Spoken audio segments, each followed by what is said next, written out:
Assalamualaikum warahmatullahi taala wabarakatuh. Apa khabar anda pelai-pelai semua? Doa saya agar anda sihat walafiat ya saudara.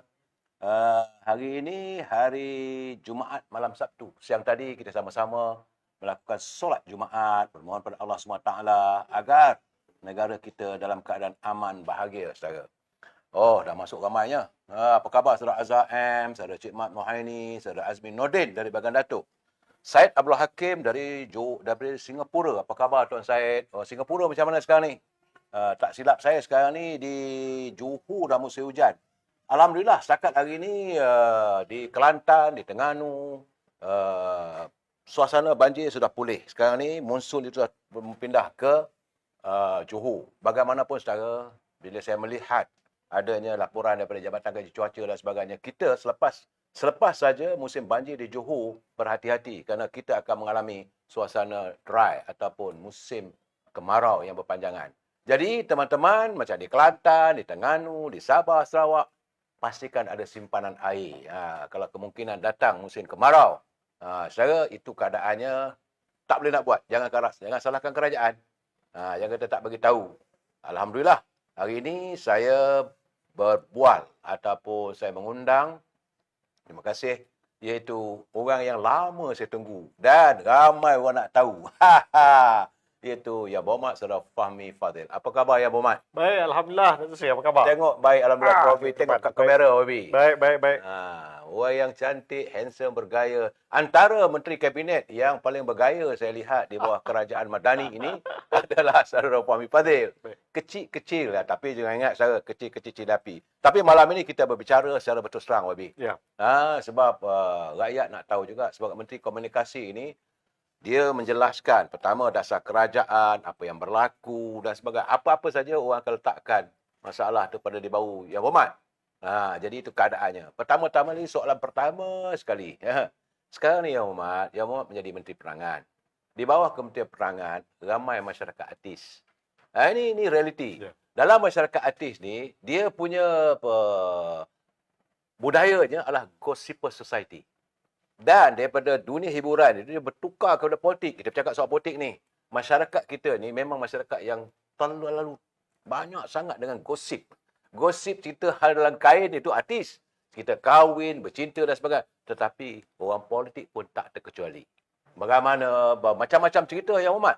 Boleh Yang Berhormat terangkan bagaimanakah sebagai menteri Yang Berhormat nak menangani masyarakat the gossiper society. Silakan Ahmad. Ya, tak pasti jangan kongsi. Ya. Semak sebelum sebar.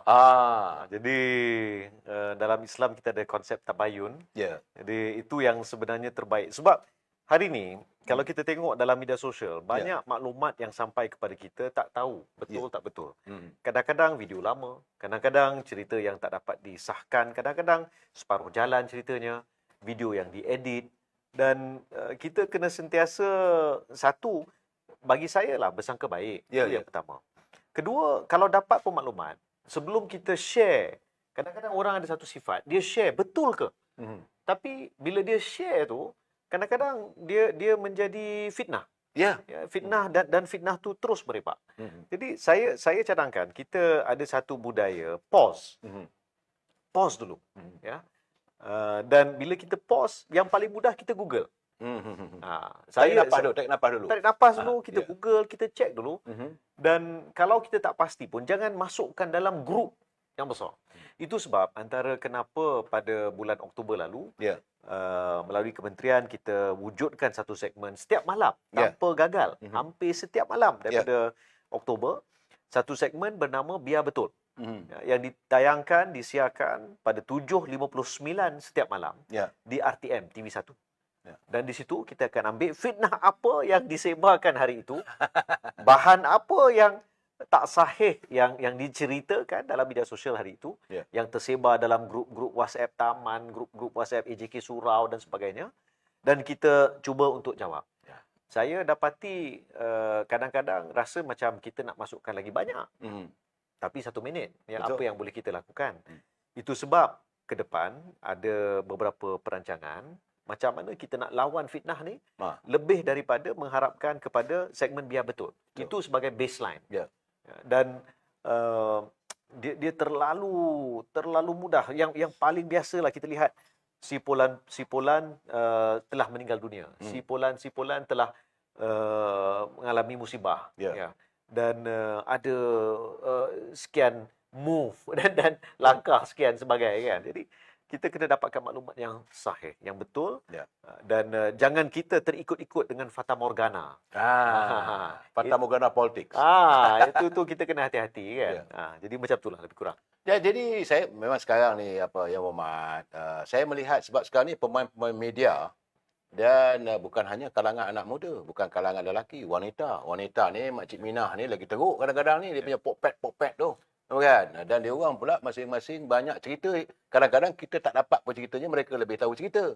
Kalau kita tangani pula orang cakap, buka mulut je mohong. Buka je mulut mohong. Saya rasa Yang Muhammad antara menteri yang paling banyak kena balon dengan kalangan pemain media ni, buka mulut mohong, bersama-sama je. Maklum sajalah Yang Muhammad adalah sebagai Menteri Komunikasi, Menteri Penerangan, memberi penjelasan apa yang berlaku kepada negara ini, tentulah. Jadi Yang Muhammad kena faham Yang Muhammad bahawa you menjaga masyarakat society yang gosip ni. Ya, betul. Dan yang kedua ni Yang Muhammad adalah apabila we are telling the lies.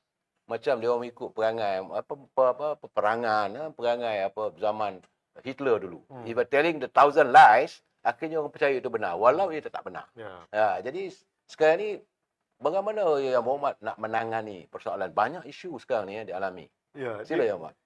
Dia saya nampak banyak sekarang ni berlega dalam beberapa platform seperti TikTok. Ya. TikTok, Facebook. Ini antara yang paling kerap dan paling digemari oleh beberapa kelompok yang suka fitnah, yang suka rekayasa. Maksudnya dia buat-buat benda yang tak ada. Dan mereka jaja, mereka war-warkan sampai dia buat Telegram group dan sebagainya. Dan orang termakan, orang terikut-ikut kan. Benda tu tak betul, benda tu tak wujud, tapi dia sebab diulang ada beberapa kelompok yang percaya. Jadi saya rasa dah tiba masanya ya untuk kita ambil beberapa tindakan yang tegas, dan saya dah bagi macam-macam peringatan sampai ada yang tuduh saya ni cuba menakut-nakutkan orang. Saya tak cuba menakut-nakutkan, saya cuba sebagai seorang menteri yang juga dipertanggungjawab dalam isu dalam bidang ni, saya kena bagi peringatan. Ada undang-undang, sekiranya kita langgar, ada tindakan yang boleh diambil. Ya, jadi itulah bagi saya asas yang perlu kita ada hari ini. Tapi masa yang sama, saya nampak ada pihak TikTok contohnya. Mereka bagi pandangan sebelum ni lah. Dia kata betul, kita boleh kalau orang awam mengadu, dia boleh ambil tindakan untuk turunkan konten dan sebagainya. Orang awam ataupun kalau konten tu langgar community guideline, dia boleh diturunkan.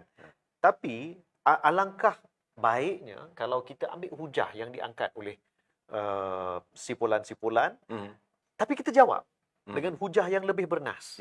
Yang lebih yang lebih. Saya ingat lagi contoh masa ada sekali tu Papa Gomo, Wan Azri. Wan Azri dia panggilnya, dia buat live, lepas tu masuk dalam live tu Wan Mahusin. Bergaduh berdua tu.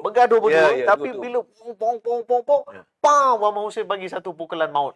Langsung dia sampai hari ni, saya rasa dia takkan beranilah untuk nak berdepan dengan Wan Mahusin dah.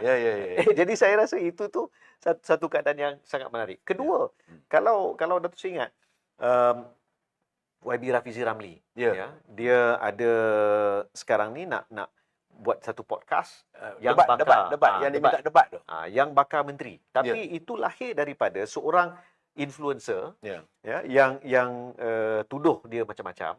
Tapi bila dia ajak berdebat, macam-macam lah, dia berdolak dalih lah, tak nak lah. Rupa-rupanya pengecut juga. Kata bila buat live sendiri tu, kemai berani. Betul kan? Dengan rambutnya yang macam tu kan. Jadi dengan hujah dia, cakapnya tu kan. Tapi bila dia ajak berdebat, duduk sekali tak nak. Betul. Jadi maksudnya pengecut. Tak, ini sebenarnya Wabi, you menangani masalah ni memang besar. Sebab apa? Kalau you keras, orang akan beranggapan bahawa you menentang freedom of press. Sedangkan ini juga yang Wabi perjuangkan dulu waktu zaman keadilan dulu. Freedom of press is not freedom to lie. Wabi saya cakap apa ni? Freedom of press, dan freedom of speech. Ya. Kebebasan untuk bersuara itu bukannya kebebasan untuk berbohong. Ya. Tapi masalah sekarang ni Wabi, Kementerian Wabi tidak menekankan aspek ini. Ya. Dia yang orang selalu mungkin tak berapa nampak ataupun tak berapa faham dari segi tindakan undang-undang. Ya, ya. Sebarang tindakan undang-undang dia perlu diambil oleh pihak berkuasa. Betul. Jadi contohnya katalah bawah kementerian saya ada apa yang disebut sebagai Communication Multimedia Act, ya, Akta Komunikasi dan Multimedia. Tapi tak ada dalam akta tu yang membolehkan seseorang itu ditangkap. Jadi saya tak boleh mengarahkan untuk ditangkap. Tapi pihak polis boleh. Ya. Tapi saya tak boleh mengarahkan pihak polis. Itu adalah bawah kita. Dan Wabi kena terangkan juga pada warga bahawa apa-apa pun bukan arahan daripada you. Bukan saya. Sebab bila ada juga kalangan tubers, kalangan pemain-pemain media sosial yang cuba dipanggil oleh pihak polis untuk siasatan 3R Dia misalnya. kadang-kadang aduan tu boleh dibuat oleh orang awam. Ya, ya. Orang awam, orang biasa, penonton. Kalau tengok kan sini ni. Hafiz Nafiah. Ya, ya. Kalau dia buat laporan dengan MC-MC dan laporan tu ada asas untuk Ya, ya. diambil tindakan. MC-MC ambil tindakan. Ah, Tak semestinya dari saya. betul, betul, Kan? betul. Saya ada banyak tugas, tapi saya tak semestinya buat pemantauan yang macam tu. Betul. Kan? Jadi orang biasa kalau dia mengadu, buat aduan dengan MC-MC ataupun dengan TikTok ataupun dengan Facebook dan sebagainya, kalau mereka dapati bernas, ya, dan boleh dia boleh ambil tindakan. Yalah. Maklum saya lah, bukan senang Wabi nak bercakap dengan orang menyerang ni. Ya. Kenapa saya mengundang Yang Berhormat? Sebab Yang Berhormat dulu, waktu Yang Berhormat dalam keadilan, ya, dulu sebelum bentuk kerajaan, saudara dilihat begitu vokal. Bercakap, tolak perjuangan. Memang saya pun tertarik hati waktu itu. Ya, maklum sajalah waktu itu belum berada dalam kerajaan. Tapi sejak akhir-akhir ni bila dalam kerajaan ni nampak, ya memanglah nak bercakap benar ni bukan orang suka sangat. Orang suka cerita gosip, orang cerita. Memang Yang Berhormat, ini minat manusia, naluri manusia. Tapi kenapa sejak bila berada di Kementerian Komunikasi sebagai Menteri Penerangan, jadi Yang Berhormat tidak dilihat begitu vokal lah. Boleh awak terangkan? Dia kena ada keseimbangan, saya nampak. Bila saya di awal-awal, sebulan 2 bulan yang pertama, kadang-kadang cuba nak jadi hip ataupun cuba nak jadi baik. Jadi baik. Bukan jadi baik, jadi nakal, betul kan? Ramai yang mengingatkan, Fahmi awak dah jadi menteri. Betul. Kan? Jadi ada beberapa tata tertib awak kena ikut, kan? Ada bukanlah isu prestige ke isu apa ke, tapi betul juga kalau sebagai menteri saya punyai sejumlah bidang kuasa, sejumlah akta, agensi saya kena jaga. Jadi saya mesti bawa diri saya dengan satu cara yang sedikit berbeza. Untuk makluman, saya datang daripada keluarga pejabat awam. Ya, ya. Mak saya dulu PTD. Okey. Ayah saya dulu kerja Felda. Okey. Jadi saya dibesarkan dalam suasana, saya tahu kalau kita berkhidmat, inilah caranya. Dan mak ayah saya sebenar-benarnya mereka tak pernah mengajar saya untuk berbohong. Satu, definitely lah bukan berbohong lah. Tapi dalam berinteraksi pun cuba bercakap dengan baik, sampaikan hujah dengan cara yang beradab. Dan cuba bayangkan mak saya, dia pernah jadi TKSU, pernah jadi KP Bahayu, berkhidmat di level yang sangat tinggi. Ayah saya pernah jadi DG Felda. Jadi mereka berada pada tahap itu. Jadi saya dididik oleh mereka untuk mesti sentiasa bawa diri itu dengan baik lah. Mesti berhemah lah maksudnya. Mesti berhemah. Tapi jangan disangka yang berhemah itu tak boleh bertinju. Dia kena. Dan yang saya bak kata orang putih lah. There are many ways to skin a cat. Yes. Kita tarik rambut dalam tepung. Betul. Tepung rambut jangan putus. Tepung biar jadi kek coklat. Baru sedap dimakan. Jangan bercakap dengan Menteri Penerangan. Okey, sekejap. Kita break sikit nak tengok tentang dasar kerajaan. Sebab hari ini saya nampak sebab saya nak tahu juga Yang Berhormat sebagai Menteri Penerangan masih lagi tidak mendapat penjelasan sejelas-jelasnya. isu tentang padu. Nampaknya padu ni tak padu lah ya Muhammad. Saya dapat laporan daripada pemain-pemain media, saya punya pelayan-pelayan saya, padu ni apa benda ni sebenarnya katanya. Jadi padu satu. Yang kedua, ada pula macam mana orang di kampung, di desa, makcik-makcik Minah banyak bersungut ni. Mereka nak register pun seksa, susah dan sebagainya. Boleh tak ya Muhammad jelaskan sejelas-jelasnya? Sebenarnya benda ni, idea ni, dia bukan baru. Dia telah dibincangkan, tapi belum ada sebelum ni wewenang politik. Kesungguhan untuk melakukan. Dan saya ingat lagi 2019 saya ada jumpa dengan tim Perkeso. Dan mereka kumpulkan juga beberapa agensi yang lain sebab kita nak bincangkan isu bantuan kebajikan. Waktu itu Perkeso maklumkan pada saya. Ni 2019. Dia kata, YB, kami dapati bila kami pergi lawat rumah-rumah untuk bantu dan sebagainya, ada setengah keluarga, kenapa dia dapat bantuan daripada JKM? Betul. Dan kenapa dia boleh dapat daripada sini? Kenapa kawan ni tak dapat dari situ? Padahal dia layak, tapi dia tak tahu. Jadi ada satu kelompongan. Sebab data yang dipegang oleh setiap agensi ni tidak ada sharing. Jadi asasnya ialah maklumat ada pada pelbagai agensi.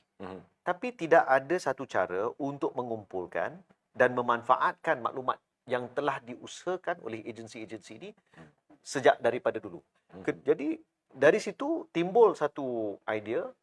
Sebenarnya sebelum ni memang ada beberapa pihak yang macam Perkeso cuba nak usahakan. Tapi Perdana Menteri pertengahan 2023 telah mengarahkan supaya kita bentuk satu pengkalan data. Pengkalan data utama yang boleh mengumpulkan maklumat daripada LHDN, JKM, Baitul Mal dan semua. Untuk kita lihat secara keseluruhan, jadi kenapa si Polan boleh dapat daripada sekian-sekian tapi tak dapat dari sini.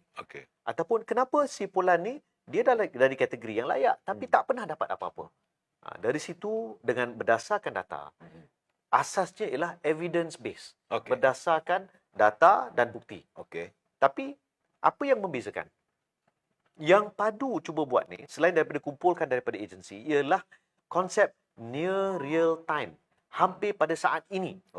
Katalah, saya sekarang ni dengan LHDN, alamat saya sekian. Dengan JKM, alamat saya dekat sana.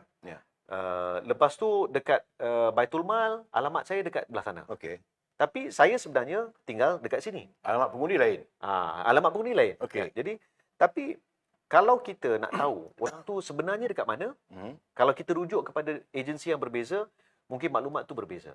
Jadi Padu ada satu interface, satu cara untuk kita update sistem tu dan maklumat tu datang dari kita. Jadi dia membolehkan daripada agensi, membolehkan daripada rakyat. Dan orang selalu anggap, saya dapat satu WhatsApp ada daripada seorang Tengku. Jadi Tengku ni kata, YB saya tak nak lah, I don't want to fill in, saya tak nak isi.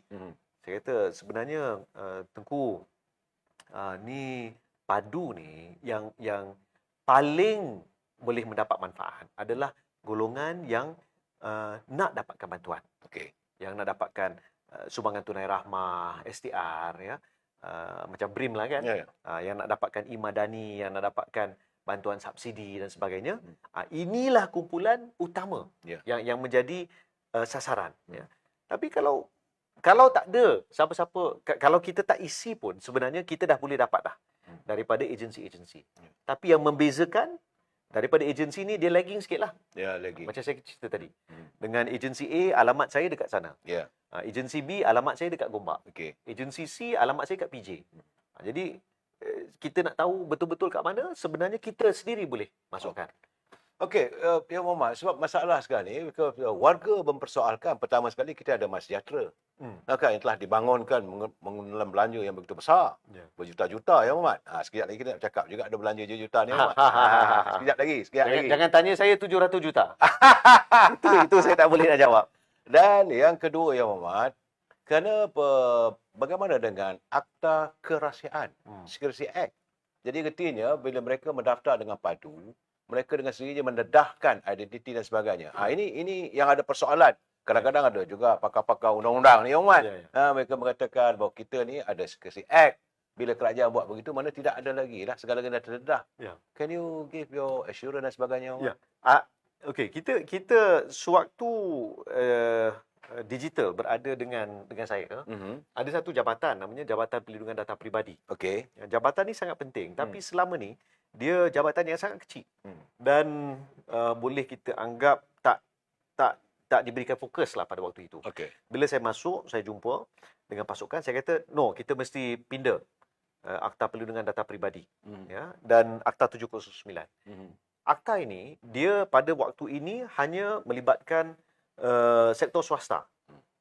Sektor awam, ada sejumlah akta ataupun undang-undang yang memegang, ya, dari segi kerahsiaan di sebelah. Jadi di pihak swasta dan yang lain ada PDPA, ya, Akta 709. Jadi bagi saya sebenarnya bila diusahakan completely secara dalaman, di mana semua yang terlibat tu adalah pejabat awam, saya lihat itu sebenarnya adalah langkah yang menjimatkan, satu, menunjukkan dan membuktikan kita mempunyai kemampuan itu. Ketiga, kita boleh menjaga kerahsiaan. Sebab semua yang terlibat tu tertakluk kepada Akta Rahsia Rasmi contohnya. Kan? Jadi bagi saya tak ada kerisauan. Ya? Dan malah sebelum agensi-agensi menzahirkan maklumat kepada padu, waktu JPDP berada bersama saya yang tanda tangan membenarkan daripada katalah agensi A nak pergi kepada padu. Data tu di-share kepada padu. Saya yang membenarkan. Berdasarkan akta JPDP juga. Jadi kepada kumpulan-kumpulan yang berkata sedemikian, jangan risau. Kan? Macam Rafizi katalah, sekarang ni terpaling data. Terpaling data. Tapi bila ada puak-puak kumpulan-kumpulan seperti bagi saya lah macam Lawyers for Liberty ni. Kita tahu dulu diorang ni belah mana, kan? Kita tahu. Yang Muhammad pun baik dengan diorang ni. Dulu. Satu ketika dulu. Tapi saya lihat dia rasa dia terpaling, kan? Dia terpaling ke depan. Sabar, kan? Kita boleh bincang, dan kalau engagement tu bagi saya lah, Lawyers for Liberty, ya, cubalah minta masa slot dengan Menteri Ekonomi, duduk dengan beliau ataupun masuk yang bakal menteri. Itu bagi saya itu sangat menarik. Masuk dalam forum macam tu, tanya dia terus terang, depan-depan. Dan kalau nak tunjuk hero depan media tu senang. Tapi kalau nak betul-betul bantu dan betul-betul nak faham kenapa kita buat macam ni, kita buat. Yang lead program ni ialah ketua perangkawan. Ya, kita punya head of DOSM yang dah begitu lama mengumpulkan data dan maklumat. Takkanlah dia tak tahu, ya, dari segi keselamatan data, dari segi kerahsiaan, ya, dari segi undang-undang. Dia faham pasal bab ni. Tapi itulah nak contrarian, kan? Iyalah. Tak, macam pelayar saya Hatta. Dia kata ya Muhammad bercakap sebagai menteri komunikasi, perangan. Tapi sedangkan di bawah Yang Muhammad tu ada agensinya, kita ada bernama, kita ada TV bernama, kita ada RTM, kita ada TV3 dan sebagainya. Kenapa Yang Muhammad tidak meminta supaya mereka juga membantu kerajaan menghebahkan masa ke semasa dan memberi penerangan sekhusus? Sebab individu Yang Muhammad, you seorang-seorang buat kerja bunuh diri ni Yang Muhammad. Kan? You seorang terkejut, orang duk balun sana, balun sini. Sedangkan ada agensi di bawah tangan you tu, apakah mereka tak peka, apakah mereka tak ada cakna dengan persoalan-persoalan yang dihadapi oleh kerajaan sehingga Yang Muhammad seorang tak pasal menjawab? Tak betul tu. Dia sebenarnya, saya kadang-kadang bila saya terima mesej, kan, orang tanya, adakah kenapa ini tak ditunjukkan? Contoh hari tu ada orang tanya, kenapa ucapan Perdana Menteri tak ditunjukkan dalam RTM? Ini contoh. Contoh, kan? Dia sebenarnya isu teknikal, ya. Ada isu teknikal yang maklumat itu, video itu telah dihantar kepada rakan-rakan media sedikit lewat. Bukan dari saya, tapi daripada pasukan pejabat. Ya, bukan daripada saya. Tapi lepas tu dimainkan. Memang ada dimainkan. Kan? Tapi untuk ramai sebenarnya mungkin diorang tak tengok TV. Dan ini menimbulkan persepsi Yang Muhammad. Sebab contoh, macam esok saya nak sentuh yang tu dari itu, saya nak tarik pelan-pelan. Tapi Yang Muhammad dah menyentuh persoalan itu, memang menjadi persoalan kenapa tiba-tiba sambutan tahun baru yang amat berhormat Perdana Menteri tidak bercakap melalui saluran media-media yang milik kita? Apakah ada sabotaj? Tak ada. Dia tak ada ini sabotaj. tanya tu. Ya. Dia tak ada sabotaj. Ya, Tan Sri. Muhammad. Silakan Muhammad.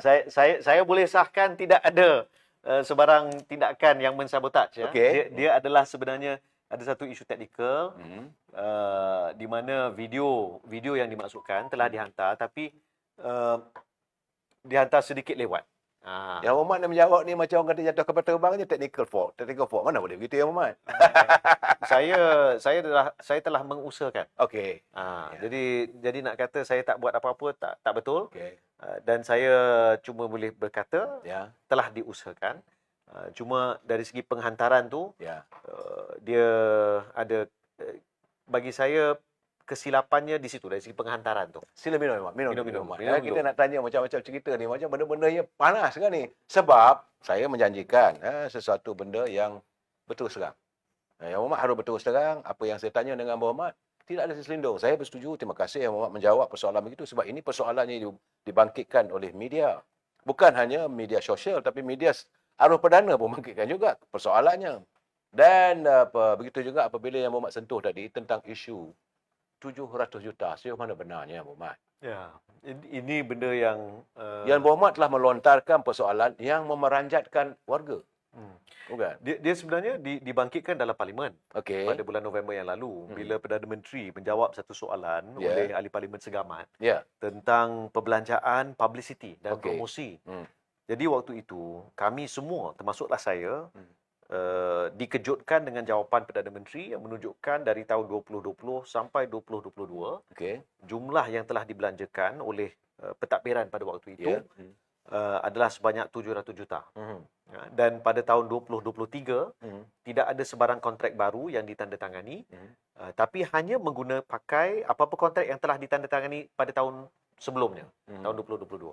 Tapi jumlah tu adalah 700 juta. Itu yang memeranjatkan warga. Ya, sebab itu gamaknya kementerian apa-apa yang Muhammad ni nampak gayanya tak ada pun bajet untuk publicity dan semua, tak ada. Ya, itu adalah itu bawah ni mesti nak minta advertising. Saya minum air dulu. Sila yang Muhammad. Setara, sebab apa? Yang Muhammad saudara fahami, dia melontarkan. Memang sebenarnya ini yang tidak dilontarkan. Isunya apa yang dibicarakan oleh Yang Amat Perdana Menteri sewaktu beliau menjawab persoalan daripada wakil daripada segamat. Benda itu artinya benar-benar. Cuma kadang-kadang mereka tidak faham bahawa Perdana Menteri hari ini adalah Menteri Kewangan. Dia mempunyai akses kepada fail-fail perbelanjaan negara yang terdahulu. Dan mungkin mereka merasakan, ini saya nak terus terang, dulu pun saya bercakap, kadang-kadang orang tak mau dengar juga, ya Muhammad, bahawa mereka merasakan ada fail-fail yang diklasifikasikan sebagai sulit. OSA. Jadi walaupun dia Menteri Kewangan, dia tak boleh mendedahkan. Tapi dia lupa bahawa Datuk Seri Anwar Ibrahim adalah Perdana Menteri yang boleh diklasifikasikan fail-fail itu bukan sulit lagi. Jadi berdasarkan jawapan begitu yang kata Yang Muhammad Saudara Fahmi, dia kata dia terkejut waktu dekat parlimen. Tak gitu tu. Sebab dia tak ada kaitan dengan Kementerian Komunikasi. Perbelanjaan itu yang diuruskan. Tapi ada kaitan sebab komunikasi untuk ini headline. Yes and no.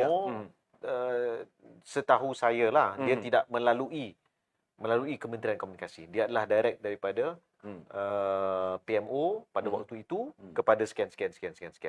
Tapi saya tak ada maklumat terperinci selain daripada jumlah yang dikatakan dibelanjakan pada waktu itu. Dan seperti kita semua sedia maklum, SPRM ada laporan polis dibuat, kemudian SPRM sedang menjejak dan saya baca dalam laporan media beberapa hari lalu ada yang dipanggil. Mungkin hari Selasa ke hari Rabu. Sudah boleh panggil 3-4 orang dah panggil. Dah dipanggil. Kita tak nak prejudis terhadap kes ini, tapi bagi saya yang penting ialah adakah wang yang dimaksudkan itu dibelanjakan untuk tujuan yang dimaksudkan? Ataupun ada maksud-maksud lain yang tersirat daripada yang tersurat. Jadi itu yang mungkin ramai yang tanyalah. Sebab Datuk Seri, sejujurnya nak jujur, nak ikhlas dan terus terang. Saya dah terlibat dalam banyak kempen pilihan raya, terutama di Kuala Lumpur, di Selangor. Dan sejujurnya pada PRU sebelum ni, kalau kita lihat beberapa parti politik bila mereka bertanding, kehadiran kemah-kemah, Ya. bilik-bilik gerakan mereka ala kadar. Ya. Cukup syarat. Mhm. Setakat dalam satu kawasan tu, mungkin dalam satu bahagian parlimen tu mungkin sikit je lah, 2-3 kan, tak banyak. Kemah panas lah. Dia punya kemah-kemah panas kan. Ya, ya. Tapi kali ini masa PRU ke-15, Ya. di kawasan saya sendiri di Lembah Pantai, tak pernah salah satu parti itu mempunyai lebih daripada 2-3 pondok panas. Ataupun 2-3 kemah lah. Ya. Kali ini lebih banyak daripada kemah-kemah UMNO. Tak pernah. Selama ni UMNO yang mendominasikan kemah ni. Ya. Tapi pada waktu itu, November 2022, jadi saya pun tertanya, macam mana, dari mana datang? Banyak duit tu. Banyak. Banyak sebab biasanya fisabilillah. Jadi saya tengok kali ni macam, lain macam.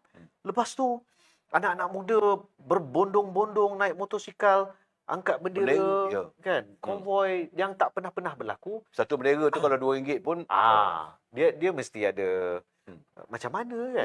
Jadi saya terfikir.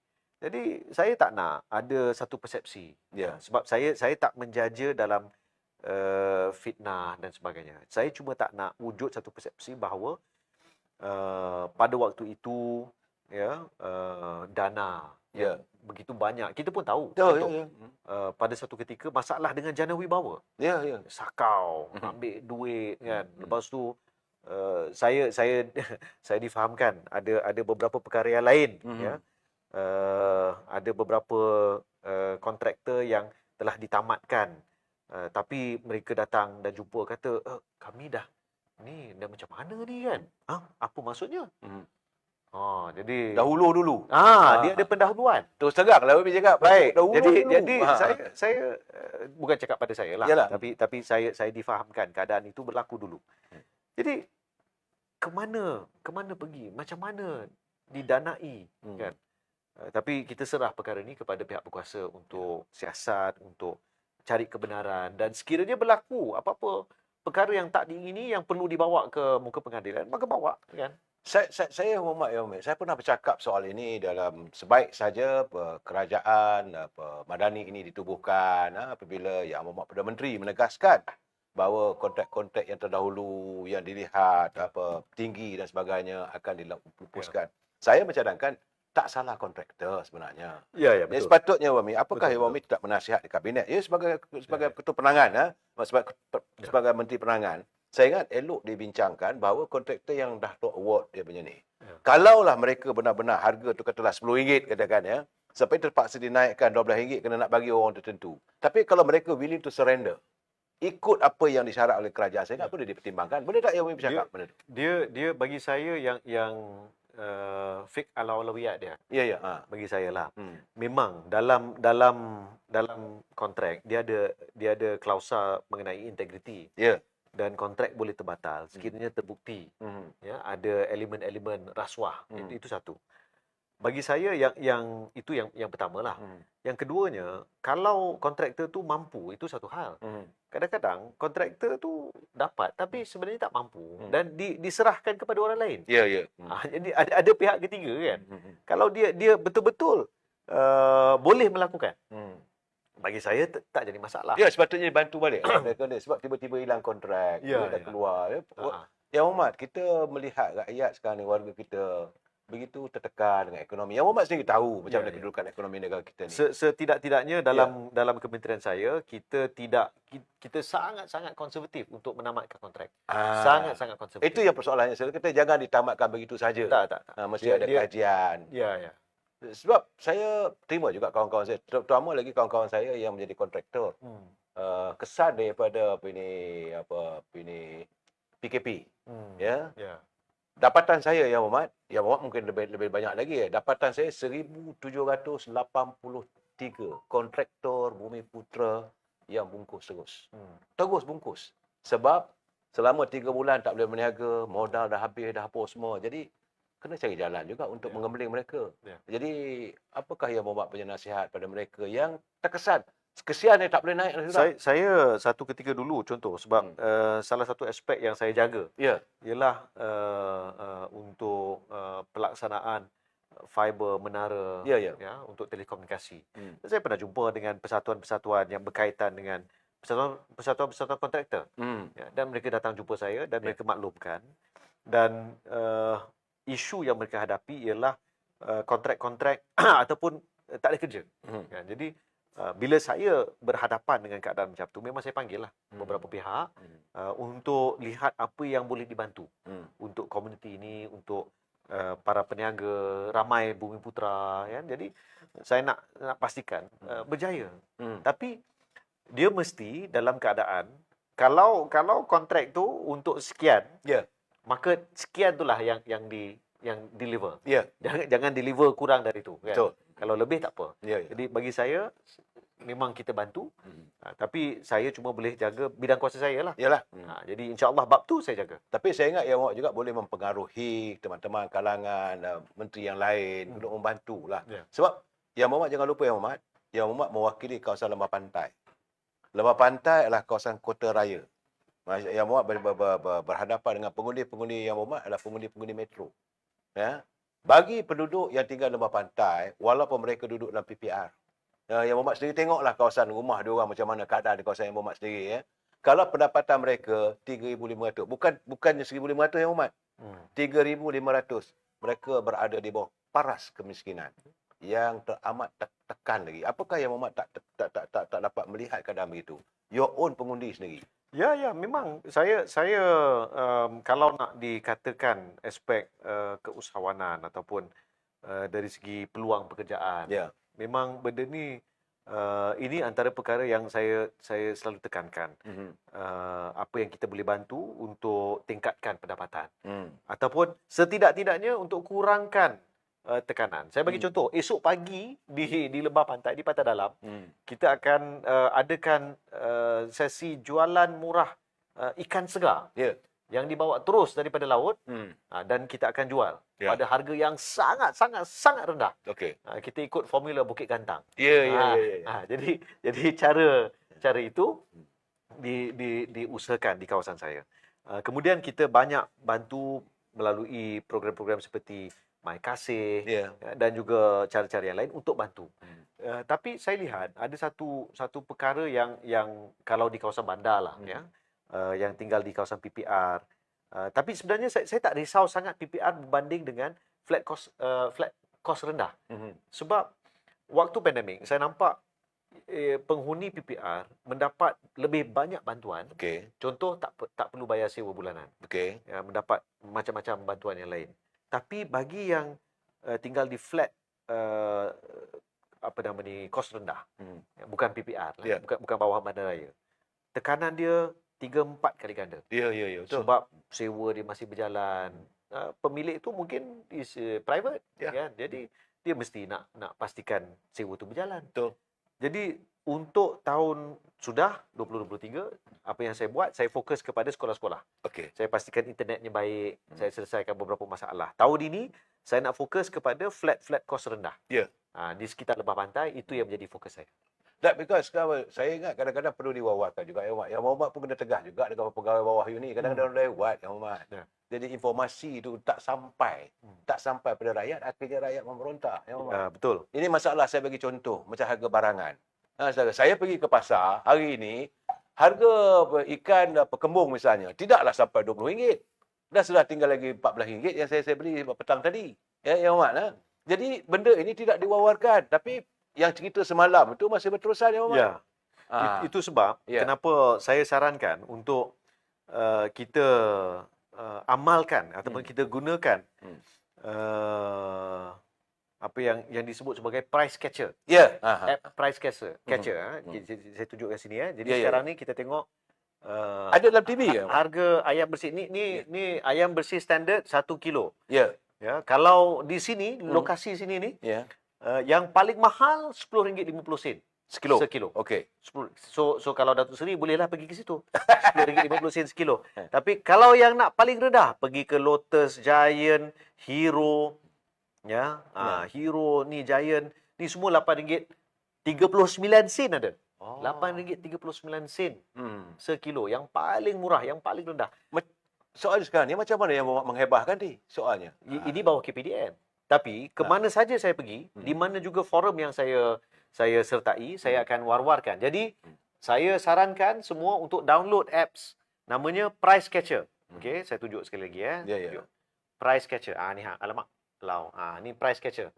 So boleh download Price Catcher dan boleh check apakah harga barang ya yang paling murah. Katalah kita nak ikan bahan laut. Boleh tengok ikan bawal hitam antara 2 hingga 5 ekor sekilogram. Dia akan tulis di mana yang paling tinggi RM49. Okey. Ada macam-macam. So boleh tengok. Kita nampak gayanya Menteri Komunikasi ni suruh rakyat banyak berkomunikasi untuk internet lah nampak gaya. Kena pakai. Itu sebab Ya. sepanjang tahun 2023 kita telah berjaya turunkan harga internet 7 kali.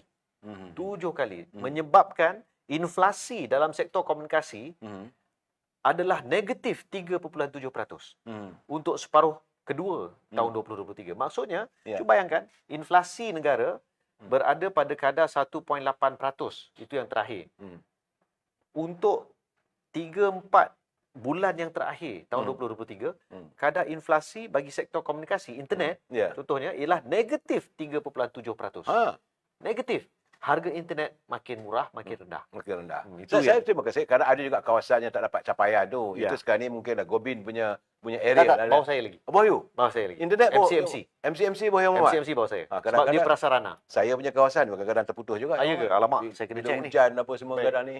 Kadang-kadang tak saya merasakan bahawa warga kita ni mereka amat mengharapkan sebab dengan kerajaan madani hari ini dan tentulah perkhidmatan yang lebih baik yang berhormat dan menteri dapat pula menteri yang lembut bukan garang sebab pelai-pelai saya cakap dulu ada pelai-pelai dia kata bagi tahu pada menteri jangan lembut sangat kena tegas Dia kalau saya pernah sekali Datuk Seri, saya pernah berkeras.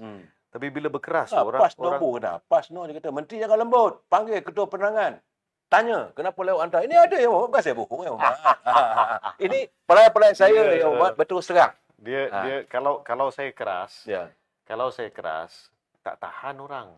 Tak boleh yang Muhammad sebab selalu saya katakan if you have a power make sure you are powerful.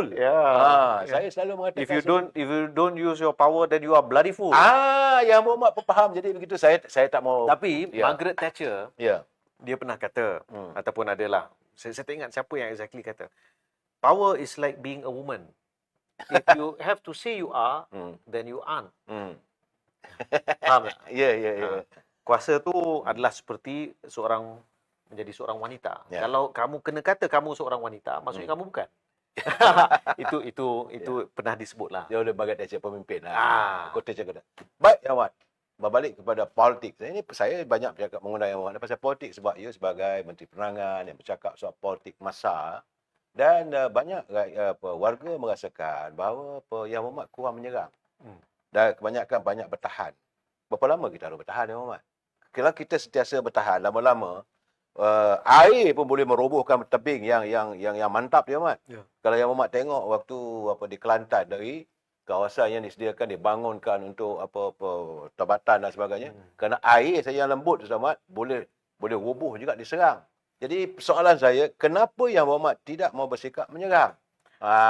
Anggaplah saya seperti air yang Datuk Seri sebutkan tadi. Lembut punya lembut, pecah juga benteng. Jadi, jangan dianggap, jangan salah faham. Kan? Dalam macam mana Datuk Seri tak tahu, ada beberapa perkara yang saya buat yang tak perlu diberitahu. Jadi kalau saya cerita semua tu jadi benda lain lah. Betul lah. Tapi bagi saya penting sebab saya sebagai jurucakap kepada jemaah menteri, kepada Perdana Menteri, kepada kerajaan madani. Betul. Setiap minggu saya akan berdepan dengan media. Dan sayalah menjadi muka yang boleh dikatakan akan ditanya soalan-soalan tentang apa-apa dasar yang diumumkan. Dan ada beberapa perkara yang kita lakukan sekarang ni yang lebih berbentuk bersikap background ataupun belakang tabir. Dan bagi saya sama ada saya keras ke, saya lembut ke, saya tegas ke, saya berhemah dan sebagainya. Itu tak sepenting satu, can the message go out. Ya. Itu yang pertama. Jadi sebab benda tu dah berlalu, saya boleh cerita sikit lah. Ya. Ya, saya bagi contoh. Sebelum diumumkan Kabinet. ICPT, bila naik tarif elektrik Ya. pada bulan Jun yang lalu, tahun lalu, ya. Sebelum diumum, saya jemput semua untuk adakan perbincangan dan kita putuskan beberapa perkara. Akhirnya, mesej pada waktu itu ialah 99% rakyat tidak terkesan dengan kenaikan pada waktu itu. Jadi, kita ambil satu cara di mana kita nak pastikan semua kementerian, semua agensi bergerak dengan pemahaman yang sama. Mesej mesti jelas, mesti sampai kepada golongan yang disasarkan. Jadi ini akibat daripada teguran Perdana Menteri. Bila dia bulan 8, bulan 7, dia ada buat satu program di Perak untuk umumkan subsidi benih padi meningkat untuk pertama kali dalam 25 tahun. Ya, jadi peningkatan tu besar. Tak pernah dilakukan sejak 25 tahun. Tapi Perdana Menteri mengadu tak sampai kepada pesawah. Betul. Cuma pada waktu itu mungkin dalam keadaan ramai yang sibuk berkempen, tapi saya ambil iktibar daripada keadaan itu untuk pastikan kerja saya juga adalah banyak di belakang tabir, koordinasi. Dan saya harap usaha kami sekarang ni adalah you don't have to hear me, but you will see the effect. Well, Mat, ini pelayar saya harta-harta. Sekali lagi dia kata, aduhai Yang Muhammad. Ini Melayu ni, Mat. Aduhai Yang Muhammad. Tugas komunikasi ini adalah segala kempen kerajaan. Tak kisahlah dia kerja mana pun. Jadi perlulah kita melemahkan mereka-mereka yang menyerang kita. Ini kata harta ni dari Yang Muhammad. Jadi janganlah harap internet saja Yang Muhammad.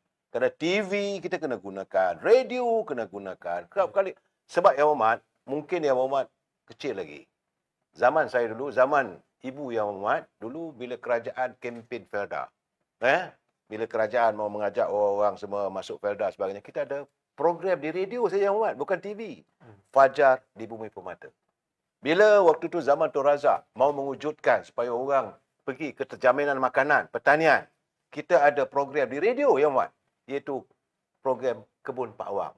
Hanya di radio saja Yang Muhammad cukup untuk menggalakkan rakyat. Tapi sekarang ini, apakah RTM, ataupun radio dan sebagainya, komunikasi, dia tidak ada konsep sebegitu. Yang sekarang ini kita menghadapi contoh, masyarakat madani. Carilah penulis-penulis yang bijak bagaimana kita menyantuni.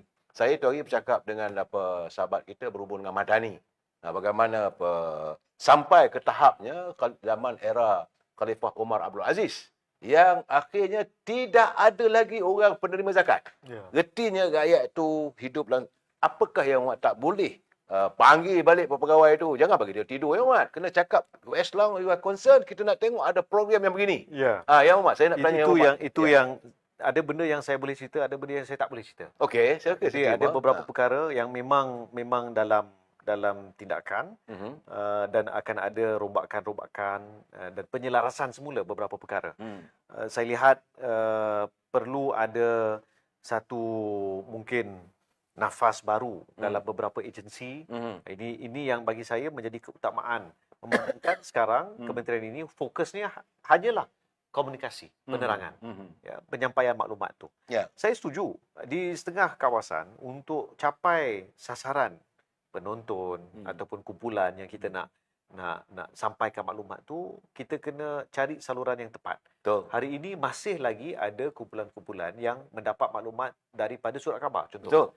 Ada yang mendengar radio, ada yang masih menonton TV, tapi ada juga generasi yang completely disconnected daripada semua cara ni. Maksudnya mereka hanya menonton melalui Facebook, TikTok dan sebagainya. Jadi kalau kita tahu matlamat ataupun sasaran kita adalah kumpulan sekian, kita kena pastikan maklumat itu disediakan untuk disaji kepada mereka dalam cara itu. Jadi untuk setengah program memang kita akan gunakan platform-platform sedemikian. Saya nampak hari ini antara cabaran yang paling besar yang kita hadapi selain daripada masalah fitnah, sebenarnya apa yang Datuk Seri ada sentuh sikitlah, tapi secara orang kata macam CP-CP kan, ataupun just start sikit. Ya. Tapi saya nampak sebenarnya isu ekstremisme. Ya. Ya, kumpulan-kumpulan yang hulu, yang pelampau dan yang ekstremis dan apa yang kalau dalam sejarah Islamnya dipanggil puak Khawarij. Khawarij.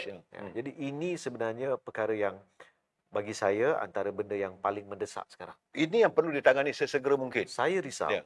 Ada beberapa bibit yang sekarang ni trendnya mula meningkat, yang tidak baik ya untuk kita sebagai sebuah negara yang terasnya Melayu Islam tapi majmuk, ya, pelbagai, bukan hanya di Semenanjung tapi di Sabah dan Sarawak yang budayanya berbeza, bahasanya pelbagai, ya, dan saya nampak perlu ada satu tindakan. Ya, dan di sini saya telah menyampaikan dalam beberapa wacana, beberapa forum bahawa perlu mengusahakan sekumpulan asatizah. Ya, awak cakap dia asatizah keluar bertebaran dan menyampaikan satu pandangan yang Islam itu tidak semestinya hanya seperti yang diwar-warkan oleh satu parti politik tu. Betul. Kan? Sampaikan, cuba bayangkan, boleh disebut Perdana Menteri itu sesat. Astaghfirullah. Dia ulul amri. Ya. Kan? Dia pemimpin negara kita. Ya. Kalau kamu sewenang-wenangnya boleh menggelar begitu, menyesatkan orang, mengkafirkan orang, Khawarij. menerakakan orang, kumpulan Khawarij. Ya. kumpulan Khawarij. Ya. Ya, tapi Perdana Menteri kita, cuba bayangkan ya, Datuk Seri, punyalah baik hati dia. Punyalah, kan? Beberapa hari selepas kejadian itu, boleh dikata janganlah serang ya, ustaz itu, janganlah serang. Kan? Punyalah baik hati. Pernah disebut oleh sekarang ni institusi politik dia, ketua institusi politik dia, Datuk Seri Syamsul Iskandar. Dia kata, Perdana Menteri ni, Datuk Seri Anwar Ibrahim ni ada punyai kesabaran tahap dewa. Betul. Cuba bayangkan, ada seorang pemimpin politik ni cuba siang malam ya untuk menumbangkan kerajaan dan menumbangkan Datuk Seri Anwar Ibrahim. Ya. Pernah sebelum-sebelum ini caci maki, benci, kan? Tapi hari ini kita lihat Datuk Seri Anwar Ibrahim pergi melawat, menziarah, betul, ya, untuk bertemu.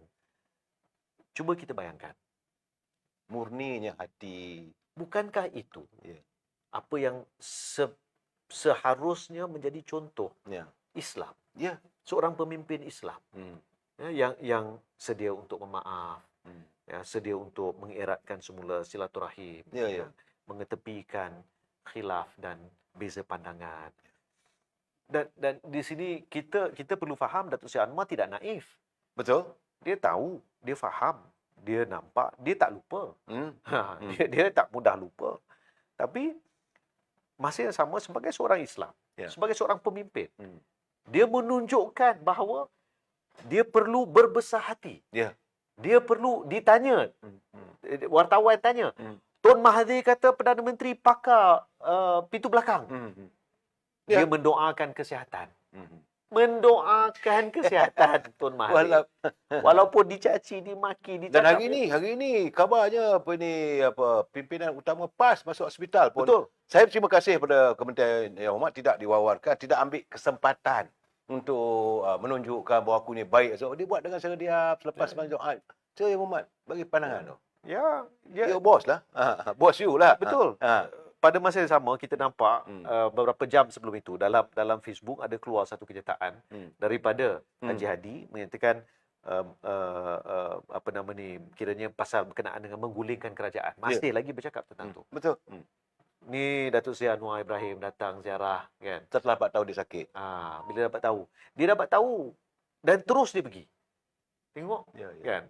Bukan nak kata apa tapi bukankah ini contoh? Betul. Seorang pemimpin yang yalah. Itulah sifat yang sepatutnya. Macam saya katakan lah, macam mana Sayyidina Abu Bakar As-Siddiq bila ditanya pada Aisyah sifat Rasulullah, ada ibu yang daripada keturunan Yahudi maki hama Rasulullah, tapi baginda sentiasa suap roti. Jadi sepatutnya gitu keadaannya. Dan sekarang ni saya nak masuk ni, masa tak banyak awak ni. Banyak benda nak tanya ni sebab awak Menteri Kenerangan. Saya nak tanya ni masalah. Saya kena datang lagi lah ni. Kena selalu awak nak pakainya. Tak, sebab saya nak bertanya Muhammad tentang how far is true? Presiden saya mengatakan bahawa beliau mendapat maklumat benar. Datuk Seri Anwar Ibrahim pula mengatakan bahawa dia tahu. Ya? Dan Menteri Besar Kedah kata ada. Dia kata tak lama lagi itu tentang langkah Dubai. Dan pelayar-pelayar pemain-pemain media seperti Saudara Iswadi pun ada juga menyebut soal begitu. Dan heboh satu Melaya. Heboh satu Melaya mengatakan bahawa ada usaha langkah. Berbanyak-banyak langkah saya tak tahu lah Muhammad sekarang ni. Sekarang ni langkah Dubai. Sepengetahuan Yang Muhammad sebagai Menteri Komunikasi, Menteri Penerangan, nak bertanya, terus terang, ada ke tak ada? Saya kalau tengok senior-senior saya, maksudnya Datuk Seri Ahmad Zahid, Datuk Seri Anwar telah mengiyakan, maka saya kena mengiyakan lah. Jadi dia tak boleh mengiyakan, mana ketika ada kebenaran. Ataupun dia ada kebenaran lah kepada apa yang mereka sebut tu. Benda yang bagi saya lebih menarik ataupun lebih penting ialah kita tahu jeda waktu untuk apa-apa tindakan sekarang ni dia dah terlalu singkat. Dah bagi saya dah pintu tu dah tutup. Nak langkah pun langkah terkena dinding. Pintu tu dah tutup, dah seal, dah tak ada ni dah. Orang kata macam mana nak tebuk atap konkrit, macam mana nak menggerudi lantai, masuk terowong kan. Betul. Tapi bagi saya dah terlalu lewat. Dan betul lah kan, macam memang ada. Setahu saya ada. Seperti yang dinyatakan oleh Datuk Seri Zahid. Jadi yang saya kesal ialah kita tahun 2023 apa yang telah kita berjaya lakukan. Dalam keadaan walaupun tiap-tiap bulan, hampir tiap-tiap bulan, kalau tak bulan 2, bulan 3 kita kena tumbang. Bulan 4, lepas raya. Bulan 7, bulan 8, bye-bye. Bulan 9, 10, 11, 12. Sampai ke hari ni. Tapi, walaupun perkara itu berlaku, tapi kita telah berjaya lebih daripada 2/3 majoriti. 152 sekarang. 152 sekarang. Dan dengan kestabilan politik yang ada, kita dah berjaya umum 5 dasar paling penting sebenarnya. 5 dasar yang sebenarnya game changer dalam sejarah Malaysia sekarang ni. Apakah 5 tu? Satu, ekonomi madani. Bahasa Inggeris disebut raising the roof and raising the floor. Kita nak tingkatkan keseluruhan pendapatan negara, tapi masa yang sama pendapatan rakyat pun kena meningkat. Itulah falsafah yang diangkat oleh ekonomi madani. Maksudnya manusiawi, ihsan, tapi raising the roof, raising the floor. Kedua, plan induk perindustrian baru. Maksudnya sampai bila kita nak jadi negara pengeluar, pengeksport minyak mentah. Minyak sawit, getah. Tapi apakah boleh? Sebab boleh. Sebab kita dah mula menjadi pengeluar, penghasil semiconductor yang specialized. Betul. Jadi kita boleh sebenarnya, instead of kita eksport minyak sawit, kita boleh eksport specialized oleochemical. Boleh. Oleochemical kan. Dan macam-macam lagi.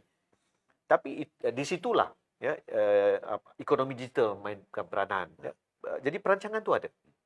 Ketiga adalah plan peralihan tenaga. Kita tahu dunia sekarang ni kita ada macam di mukadimah tadi Datuk Seri ada sebut pasal musim tengkujuh, musim kemarau. Kadang-kadang kalau musim tengkujuhnya banjir sebanjir-banjir. Kalau kemarau panas berpanjangan. Jadi itulah climate change, perubahan iklim. Jadi kita mesti ada satu perubahan untuk penggunaan tenaga yang lebih mampan, sustainable. Itu penting. Keempat adalah bila Perdana Menteri umumkan gaji penjawat awam, kita akan review dan insya-Allah tahun ini insya-Allah akan naik. Seronoklah Muhammad, tapi gaji menteri semua kena potong. Tak, gaji menteri kena potong. Dan yang kelima, dasar gaji progresif. Jadi untuk sektor swasta, bila the roof naik, bila kita ada pekerjaan-pekerjaan baru, contoh sekarang ni ekonomi digital akan mainkan peranan yang sangat besar. Semiconductor, kalau boleh kita nak hasilkan chips yang very specialized. Jadi ini semua memerlukan tenaga kerja yang berkemahiran tinggi, bergaji tinggi. Jadi 5 dasar ni berjaya kita umum walaupun ada puak-puak yang kata bye-bye, puak-puak yang kata dah tumbang dah, dah tumbang. Tak tumbang. Kita kena terus buat kerja. Ya, ya, ya. Jadi untuk tahun ini, fokus kerajaan Madani ialah ekonomi, ekonomi, ekonomi.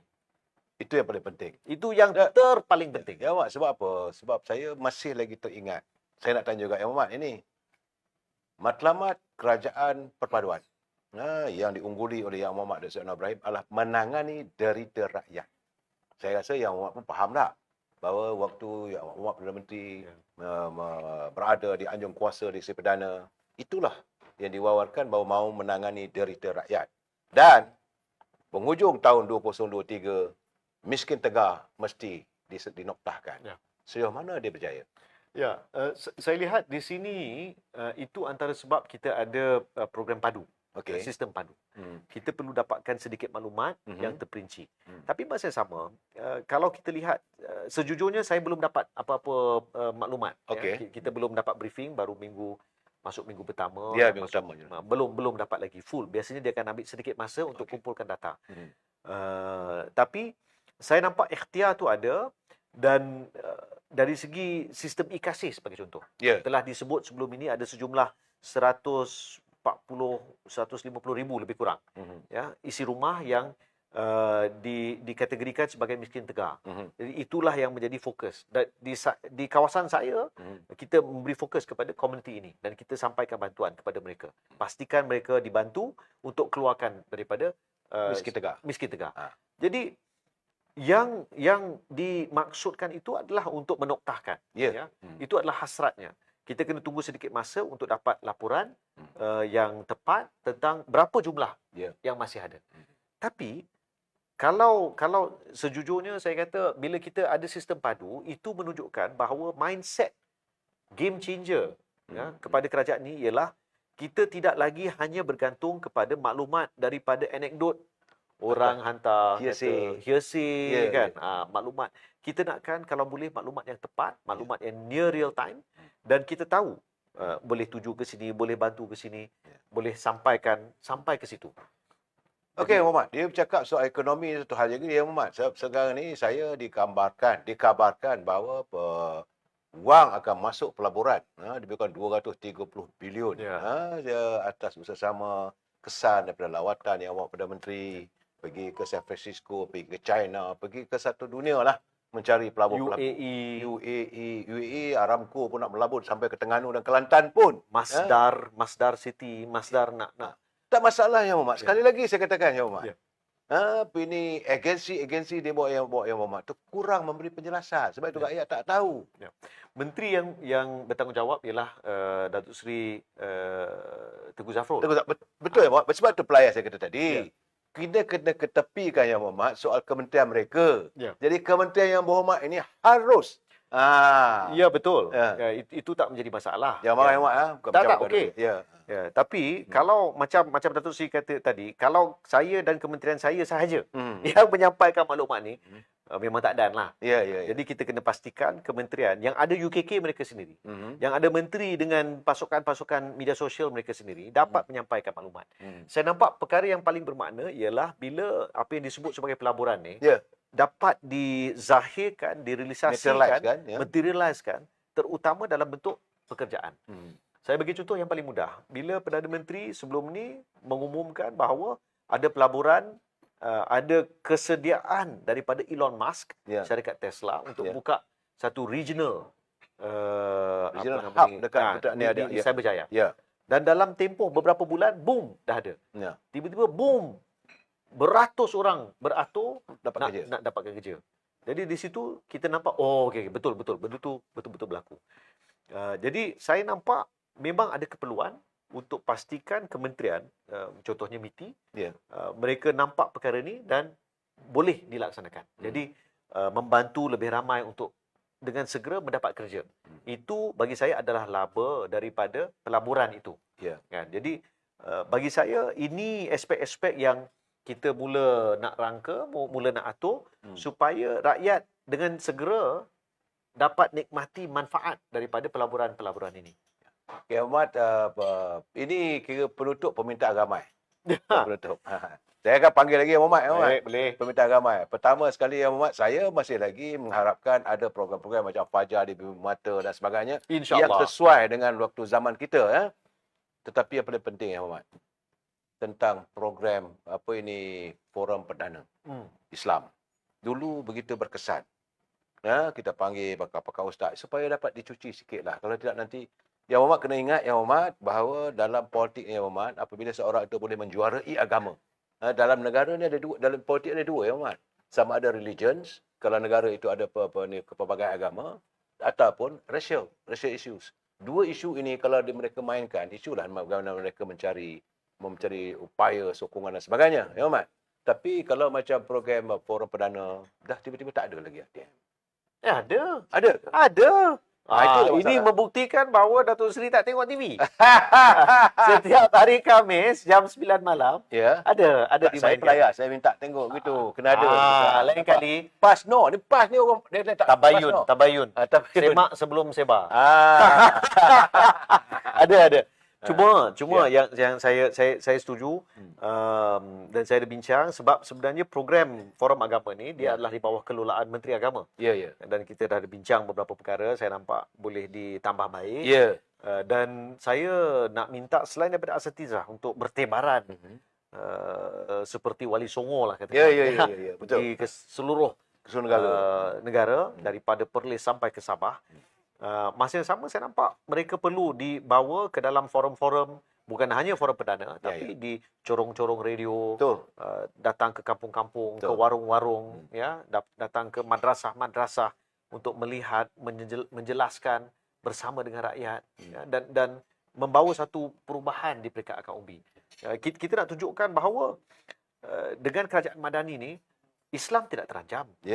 Kedudukan Melayu terus kekal, unggul. Sampaikan Datuk Seri Anwar Ibrahim diserang sebab memperjuangkan bahasa Melayu sebagai contoh. Betul. Kan? Kita semua lupa, tapi saya ingatlah sebab mak ayah saya, mereka berada di Universiti Melaya waktu Datuk Seri Anwar Ibrahim ada di Universiti Melaya. Dia ingatkan Anwar Ibrahim tu dulu dia pejuang bangsa dan bahasa. Betul. Dialah bersama dengan beberapa orang yang saya kenal. Yang sekarang ni saya tak percaya. Oh, you were like that lah last time. Kawan-kawan saya ni lah kan. Dan senior-senior lah. Mereka lah yang mencat signboard bahasa Inggeris. Betul. Waktu itu. Saya kena tangkap kat sekolah. Allahu Akbar. Baik. Kita potong terus. Jadi saya nampak kedudukan Melayu, kedudukan Islam tidak terjejas. Itu hanya menjadi satu permainan. Kumpulan yang terdesak untuk kembali berkuasa. Sebab banyak perkara yang berlaku waktu darurat, waktu baru-baru ni. Kalau nak kata kita ada apps My Sejahtera, tapi bagi beberapa pihak mereka terlalu sejahtera. Jadi ini yang kita kena teliti. Dan bagi saya, if we did nothing wrong, we have nothing to be afraid.